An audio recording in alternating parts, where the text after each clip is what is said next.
नमस्कार, राधे राधे, हर हर महादेव। मैं आपका आचार्य देव। आज मित्र शिक्षक दिवस है। आप सबको शिक्षक दिवस की अनंत शुभकामनाएं। आपके साथ काम करते हुए मैंने जीवन में आप लोगों से बहुत कुछ सीखा है, इसलिए आप सबको हृदय के साथ नमस्कार, प्रणाम। आप अपने जीवन में जो शिक्षक हैं उनको प्रणाम करके चलिए। अभिवादनशीलस्य नित्यं विद्योपसेविनः चत्वार तस्य वर्धन्ते आयुर्विद्या यशोबलम। एक प्रणाम परिणाम को बदल देता है, इसलिए बड़ों का आशीर्वाद लेते रहिए। जीवन में शिक्षक भी आपके महत्वपूर्ण है और गुरु भी महत्वपूर्ण है। गुरु जो ब्रह्मा, गुरु का सीधा सा तात्पर्य जो आत्मा और परमात्मा के संबंधों में आ रही परेशानियों को तार तार को जोड़ दे, और शिक्षक का मतलब जो हमारे जीवन में आवश्यक अंग हैं उनको सिखाए, जीवन चलाना सिखाए, अर्थ और काम तक पहुंचाए। और गुरु का मतलब है जो धर्म और मोक्ष के त्रिवेणी में, मोक्ष के तट के बीच में अर्थ और काम को बहना सिखाए, वो गुरु है।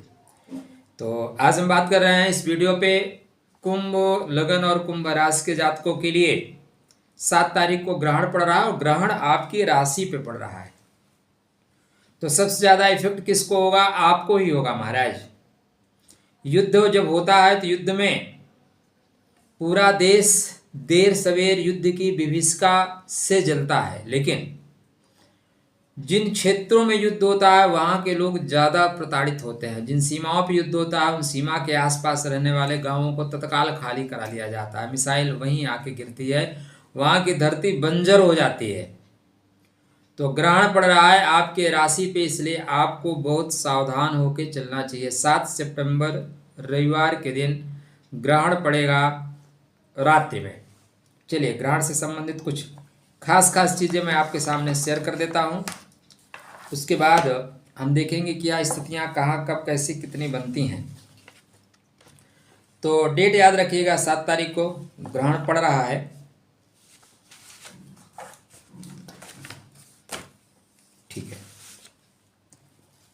यह जो ग्रहण की स्थिति बन रही है इसको चूड़ामणि योग में सम्मिलित किया जाएगा, क्योंकि रविवार के दिन जो ग्रहण पड़ता है उसको चूड़ामणि योग में बोलते हैं।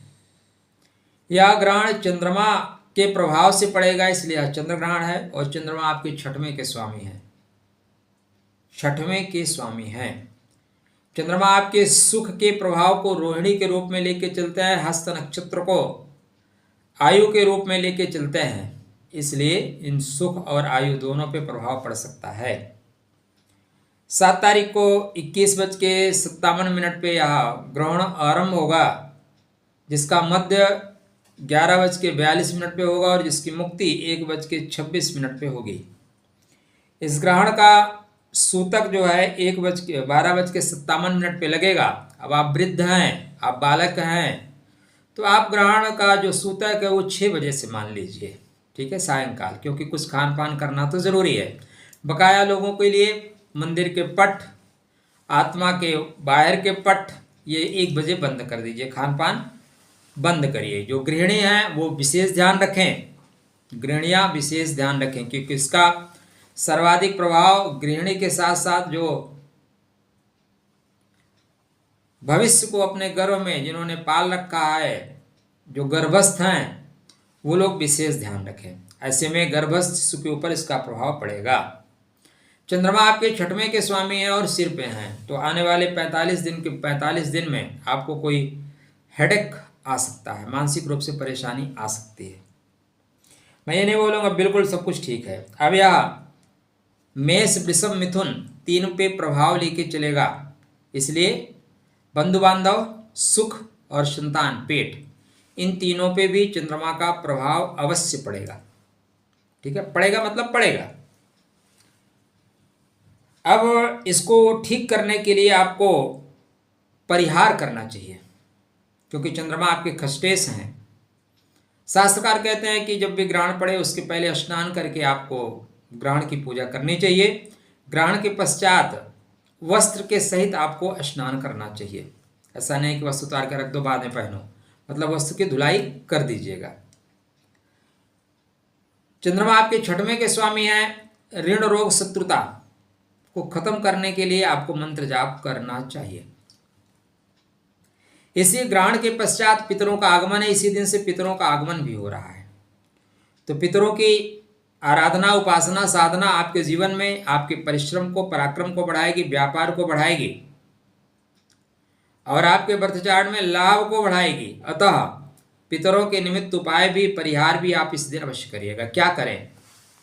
बिल्कुल चूड़ामणि राजयोग में है, इसलिए बहुत तनाव नहीं लेना है, तनाव ज़्यादा नहीं लेना है। या योगप्रद हो सकता है यदि आप इसकी परिस्थितियों को अनुकूल करना आरंभ कर दें तो। अपने माँ और माता तुल्य लोगों को प्रणाम करिएगा, उनका ध्यान रखिएगा, पानी बराबर मात्रा में पी के रखिएगा, गरिष्ठ चीज़ें नहीं खाइएगा, यात्रा ना करें। तो रात्रि में पड़ रहा है इसलिए यात्रा ना करें, कोई रिस्क का काम ना करें, कटिंग फटिंग का काम ना करें। ओम श्राम श्रीम श्रोम साह चंद्रशे नमः या कोई भी मंत्र का जाप आप करें वो आपके लिए श्रेष्ठ लाभ देने वाला होगा। सफ़ेद कलर के कपड़े पहने, रेड कलर और ब्लैक कलर के कपड़े इस दिन ना पहने, उससे आपकी मना स्थिति कमजोर होगी। आपका चंद्रमा यदि अभी देखें चंद्रमा की दशा चल रही है, चंद्रमा पाप प्रभाव में आ गए हैं, तो एक नारियल वाला पानी अपने पास रखें, पानी की मात्रा बराबर बना के रखें। ग्रहण के पश्चात चंद्रमा के संबंधित चीज़ों का दान करें, परमात्मा आपका शुभ करेंगे, परमात्मा आपका मंगल करेंगे। चैनल को सब्सक्राइब नहीं कर रखा है तो कर लीजिएगा, ठीक है। आप नदी के तट पे है तो स्नान करिए, नहीं है तो इस समय जैसे मैं संगम तट पे हूँ लेकिन गंगा उफान पे है, तो गंगा जय यमुना जय गोदावरी सरस्वती नर्मदे सिंधु कावेरी जलम सन्निधिम कुरु, आवाहन करिए, उसी जल से स्नान करिए। मगा का जल आपने एकत्रित कर रखा है, उसके जल से स्नान करिए।